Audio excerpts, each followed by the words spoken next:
அனைவருக்கும் வணக்கம். 2026 தேர்தல் களம் சூடு பிடிச்சிருச்சு அப்படின்னே சொல்லலாம். ஜனவரிக்கு அப்புறம் தான் சூடு பிடிக்கும் அப்படின்னு பார்த்தா டிசம்பர்லேயே ஆரம்பிச்சிருச்சுங்க. இதுக்கு முக்கிய காரணம் அனைத்து கட்சிகளையுமே கூட்டணி முடிவு செய்யறதுல, அதாவது இறுதி செய்யறதுல மும்முரமா இருக்காங்க.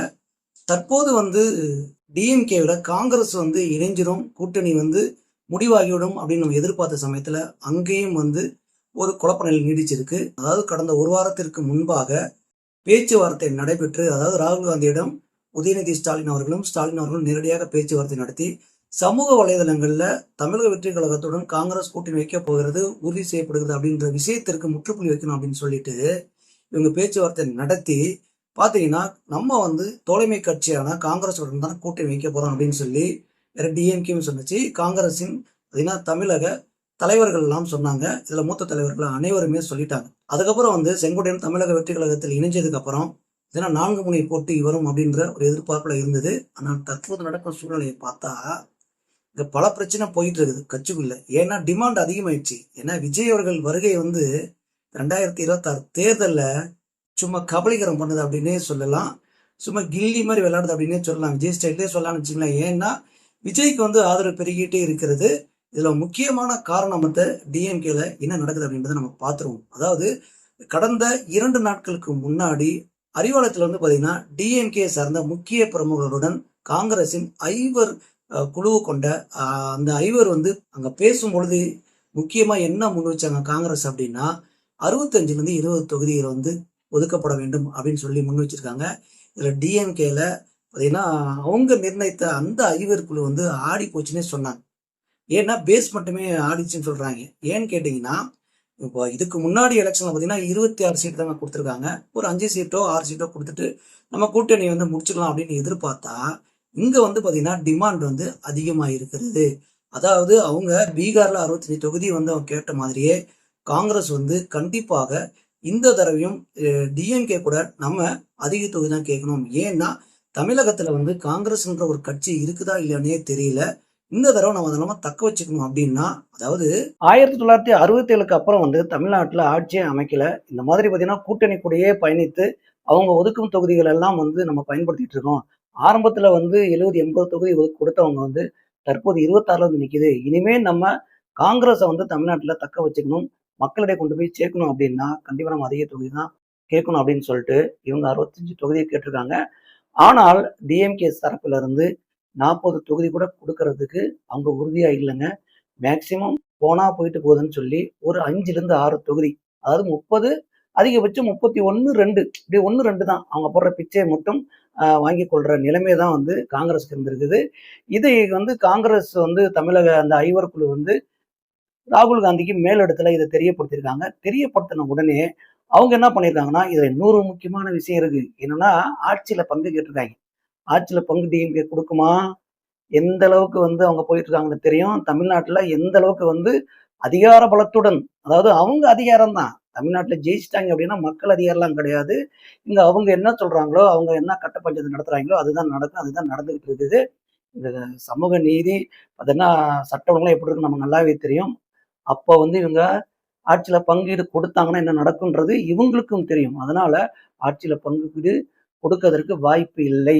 கொடுத்தால் 5-6 சீட்டு வேணா கொடுப்போம் அப்படின்னு சொல்லி அந்த ஃபங்க்ஷனை டீ காபி போண்டா பிரியாணியோட முடிச்சுக்கிட்டாங்க. அதற்கப்புறம் ராகுல் காந்தி அவருக்கு நெருங்கிய நண்பரும் பாத்தீங்கன்னா காங்கிரசின் தேர்தல் வியூக வகுப்பாளருமான பிரவீன் சக்கரவர்த்தி அவர்களிடம் பாத்தீங்கன்னா விஜய் அவர்களை சந்திக்க சொல்லி பேச சொல்லியிருக்கிறார். அப்போ விஜய் அவர்களை சந்தித்து பிரவீன் சக்கரவர்த்தி அவர்கள் நிறைய விஷயங்களை பேசியதாக தகவல் வெளியாகிறது. இதுல விஜய் அவர்களிடம் பேசிய விஷயங்கள் என்ன அப்படின்றத சின்ன விஷயங்களை மட்டும் பார்த்துருவோம். விஜய் அவர்களிடம் எத்தனை தொகுதிகள் காங்கிரஸ்க்கு நீங்க ஒதுக்குவீர்கள், அதாவது ஆட்சி பங்கீடு கொடுக்கறதுனா எந்த மாதிரி பங்கீடு அப்படின்ற விஷயங்கள் எல்லாம் பேசி முடிச்சிட்டாங்க. இப்போ இதுல கிட்டத்தட்ட இந்த 65-70 தொகுதி கேட்டிருக்காங்க பார்த்தீங்களா, இதை தமிழக வெற்றி கழகம் தருவதற்கு உறுதியாக இருக்கிறது, ஆட்சியில் பங்கு தருவதற்கும் உறுதியாக இருக்கிறது. ஆனால் தற்போது இதை மேலெடுத்திருக்கு பிரவீன் சக்கரவர்த்தி அவர்கள் கொண்டு போய் சேர்த்திருக்கிறாரு. ஆனால் இதற்கப்புறம் காங்கிரஸ் என்ன முடிவு பண்ணுது அப்படின்றத நம்ம பொறுத்து தான் பார்க்கணும். ஆனால் இங்க இன்னொரு விஷயம் சம்பவம் நடக்குது. அதாவது டிஎம்கேவிடம் கூட்டணி வைப்பதற்கு தான் காங்கிரசும் மும்பரமாக இருக்கிறது.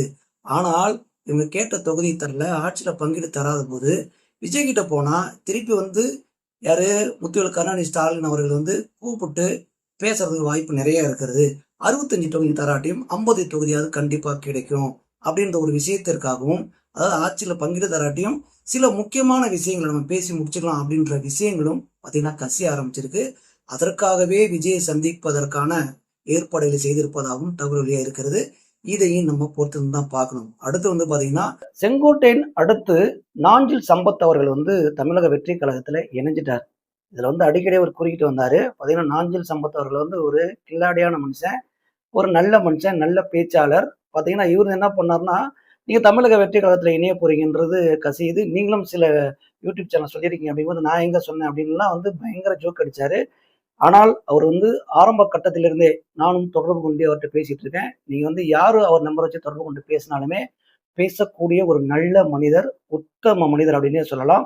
அந்த அளவுக்கு ஒரு நல்ல மனிதர் வந்து தமிழக வெற்றி கழகத்தில் இணைந்திருப்பது விஜய் அவர்களுக்கு வந்து செங்கோட்டையன் எப்படி பலமோ அதே மாதிரி நாஞ்சில் சம்பத் அவர்களும் பெரிய பலம் அப்படின்னு இந்த நேரத்தில் சொல்லலாம். ஏன்னா நாங்க வந்து 1 மணி நேரம் அவர்கிட்ட உரையாடினாங்க. நம்ம வந்து யாருன்னே தெரியாது. அவர் வந்து விஜய் கட்சி ஆரம்பித்து ஒரு 2, 3 மாதங்கள் இருக்கும்.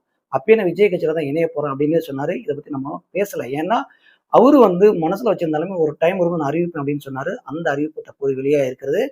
தமிழக வெற்றி கழகத்தைச் சேர்ந்த தலைவரான தளபதி விஜய் அவர்கள் வந்து நாஞ்சில் சம்பத்தை அழைத்து பேசி அவருக்கு முக்கிய பொறுப்பை கொடுத்திருக்காரு. அது என்னன்னா, அதாவது ஆனந்த கூட இருந்து நீங்க பரப்புரை செயலாளராக நீங்க பணியாற்றுங்க அப்படின்னு சொல்லி அந்த பொறுப்பை கொடுத்திருக்காங்க.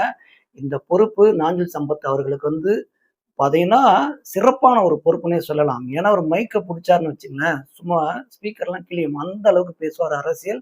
இதுல வந்து செய்தியாளர் கேட்ட சில கேள்விகள் மட்டும் முன்வைக்கிறேன். செய்தியாளர் வந்து, "நீங்க இதுக்கு முன்னாடி வந்து டிஎம்கேல இருந்தீங்க, மதிமுகல இருந்தீங்க, ஏடிஎம்கேல இருந்தீங்க. தற்போது இங்கெல்லாம் போயிட்டு திருப்பி வந்து விஜய்ட்ட இணைஞ்சிருக்கீங்களே, இது கட்சி தாவலு. உங்களுக்கு வந்து இது எப்படி எடுத்துக்கிறீங்கன்னு?" கேட்கும்பொழுது, "நான் 6 வருஷமா வந்து சும்மா தான் இருந்தேன். யார் கட்சிக்கும் போகல. ஆனால் விஜயின் வரவு தற்போது தேவைப்படுகிறதுன்னு சொன்னார். மக்கள் வந்து சீமான் அவர்களை எப்படி எதிர்பார்த்தார்களோ ஆரம்ப கட்டத்துல, அதே போல இப்ப விஜயும் எதிர்பார்க்கிறார்கள். இதுதான் நடந்துகிட்டு இருக்குது. சீமான் வந்து நிறைய விஷயங்களை வந்து பண்ண தவறிட்டாரு. அதை விஜய் வந்து தற்போது செய்து கொண்டிருப்பது தமிழக மக்களுக்கு வரவேற்கத்தக்கதாக இருக்கிறது. இதில் நாஞ்சில் சம்பத் வந்து தெளிவாக அடிச்சு உடைச்சிட்டாருன்னே சொல்லலாம். அடுத்ததாக சகாயம் ஐஏஎஸ் அவர்கள். ஓ! குறிப்பிட்ட ஒரு விஷயத்த நம்ம பேசணும்னா, சகாயம் ஐஏஎஸ் அவர்கள் தான் விஜய் கட்சி ஆரம்பித்த பொழுதே இணைய போறாருன்னு சொன்னோம். ஆனால் தற்போது அவர் யூடியூப் சேனலையும் சரி, செய்தியாளர்களும் சந்தித்து நிறைய விஷயங்கள்ல பகிர்ந்துட்டு வராரு. இந்த 2026 தேர்தல்ல நீங்க யாரு கூட இணைஞ்சு பணியாற்றுவீங்க அப்படின்ற ஒரு கேள்வி முன் வச்சாங்க. விஜய் அவர்களும் உங்கள பேசியிருக்கிறாரு உங்ககிட்ட. அதாவது உங்கள கூப்பிட்டா நீங்க போவீங்களா அப்படின்னு ஒரு கேள்வி முன் வச்சிருக்காங்க. அதுக்கப்புறம் வந்து நீங்க விஜயுடன் பார்த்தீங்கன்னா பயணிக்க வாய்ப்பு இருக்கிறதா? நிறைய விஷயங்கள நீங்க மறைமுகமாக செய்து வருவதாகவும் தகவல் வெளியா இருக்கு அப்படின்னு வந்து கேட்டிருக்காங்க. அப்போ சகாய மகேஷ் வந்து பளிச்சுன்னு சொன்னாரு. கண்டிப்பாக அடுத்து வந்து விஜய் போன்ற, சீமான் போன்ற முக்கியமான இந்த இளைய தலைமுறை வந்தா கண்டிப்பா ஒரு மாற்றம் நடக்கும் அப்படின்னு சொல்லியிருக்காரு. அதுல லஞ்சம் லாவணியம்லாம் வந்து நீங்க இப்ப இருக்கிற அந்த திராவிட அரசுகள் பண்ண அந்த அரசு தானே இருக்காங்க. அது எப்படி இவங்க வந்தா மட்டும், அது விஜயோ, சீமானோ வந்தா மட்டும் மாறிடுமா அப்படின்னு கேட்டிருக்காங்க.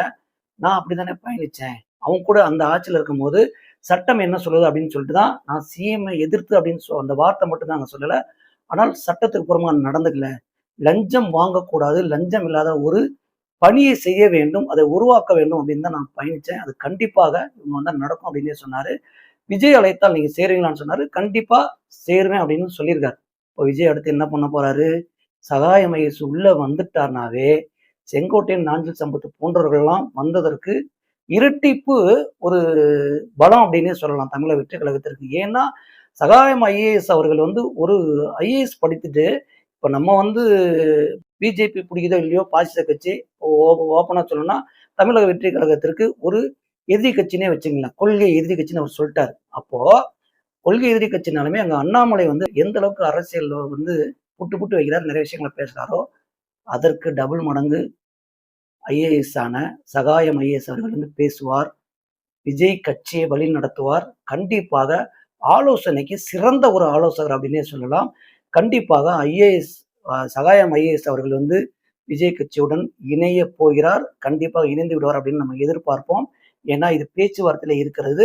காங்கிரஸ் போன்று பாலிடிக்ஸ்லாம் நடக்காது. ஏன்னா இங்க வந்து பாத்தீங்கன்னா காங்கிரஸ்ல வந்து தலைவர்கள்லாம் வந்து பேசிட்டு போயிட்டாங்க.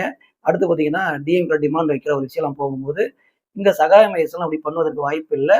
அவர் வந்து நீங்க பொறுப்பு, பதவி இதெல்லாம் கொடுக்காட்டியுமே, நீங்க அவர் ஆலோசனை கேட்பதற்கு விஜய் வைத்துக் கொள்வதற்கு தயாராக இருந்தால், அதற்கும் ஐஏஎஸ் அவர்கள் வந்து சரின்னு சொல்லுவாரு. ஏன்னா, மக்களை நேசிக்கக்கூடிய ஒருத்தர் தான் சகாயம் ஐஏஎஸ்.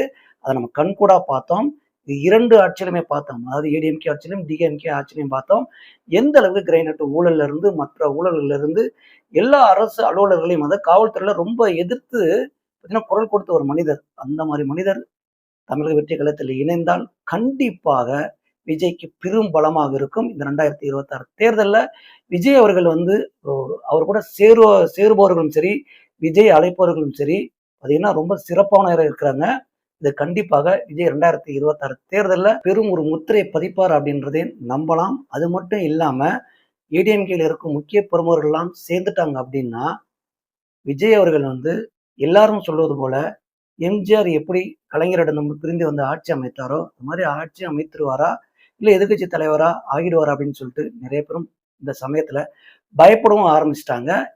இதுவும் நடக்கிறதுக்கு வாய்ப்புகள் நிறைய இருக்கிறது.